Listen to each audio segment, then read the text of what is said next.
மக்களே இங்கே பாருங்கள், நம்ம குணசீலத்துக்கு வந்திருக்கோம். சரிங்களா, எப்படி இருக்குன்னு பாருங்கள்.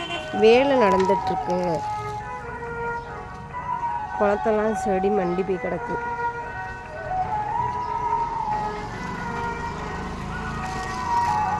வேலை நடந்துட்டுருக்கு.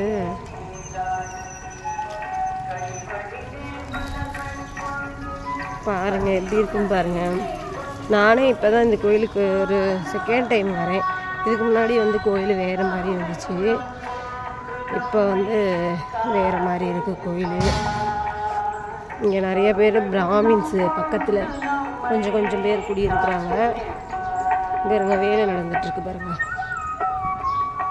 கோயில் பணி நடந்துட்டுருக்கு. நல்லா இருக்குது மக்களே கோயில். பிராமின்ஸ்லாம் இருக்காங்க பக்கத்தில். ஒரு பாட்டியம்மா நடந்து போயிட்டுருக்காங்க.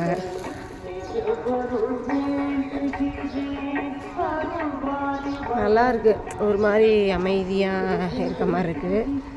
அடுத்து பார்த்திங்கன்னா, குணசீலம் அப்படின்னாலே மெயினாக வந்து உங்களோட பெருமாள் தான் இருப்பார் இங்கே. சரிங்களா, நடை வந்து திறக்க வந்து 9 மணி ஆகுமா. கோயில் திறந்துட்டாங்க, உள்ள சாமியை பார்க்குறதுக்கு மணி 9 ஆகும் அப்படிங்கிறாங்க. அடுத்து பார்த்திங்கன்னா, இங்கே வந்து மனநிலை பாதிக்கப்பட்டவங்க வந்து இங்கே வச்சுருப்பாங்க. அங்கே போட்டிருக்கு பாருங்கள், அருள்மிகு பிரசன்னா வெங்கடாஜலபதி திருக்கோயில் மனநல மறுவாழ்வு மையம் அப்படின்னு போட்டிருக்குல.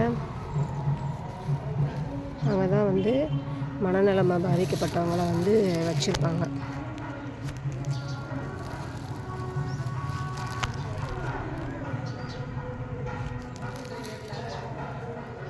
இந்த கோயிலில் வந்து திங்கக்கிழமைனால அவ்வளோவா ஒன்றும் கூட்டம் இல்லை. சும்மா கொஞ்சம் பிராமின்ஸ் மட்டும்தான் இங்கே குடியிருக்கிறாங்க.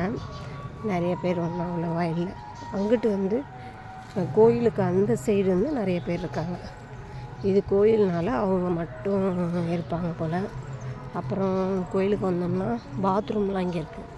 பாருங்க, அந்த சைடு பாத்ரூம், குளிக்கிற இடம், மொட்டை போடுற இடம், இந்த மாதிரிலாம் இருக்குது.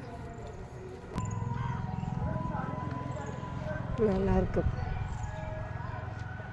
மாடு எல்லாம் கோயிலோடதே இங்கே இருக்கும் போல். நிறையா வச்சுருக்காங்க. அங்கே பாருங்கள், ஆளுங்க உள்ள உட்காந்துருக்காங்க. நல்லாயிருக்கு மக்களே, நீங்களும் வந்து பாருங்கள். ஒரு வாட்டி திருச்சி பக்கத்தில் இருந்தீங்கன்னா, அதிகபட்சம் ரொம்ப நேரம் இல்லை, 3/4 மணி நேரம் ட்ராவல் தான் இருக்குது. நீங்கள் வந்து பாருங்கள், பெருமாளை வந்து பார்த்துட்டு போங்க. நம்ம திருப்பதிக்கு டக்குன்னு போக முடியாதவங்க குணசீலம் வரலாம். குணசீலம் வந்தீங்கன்னா பெருமாளோட அருள் நமக்கு கண்டிப்பாக உண்டு. அதனால் வாங்க, வந்து அருள் பெறுங்க. சரிங்களா, இந்த வீடியோ உங்களுக்கு பிடிச்சிருந்தால் லைக் பண்ணுங்கள், கமெண்ட் பண்ணுங்கள், ஷேர் பண்ணுங்கள். கண்டிப்பாக சப்ஸ்கிரைப் பண்ணுங்கள். இது மாதிரி வீடியோஸ் நிறைய பார்க்கலாம். தேங்க்யூ.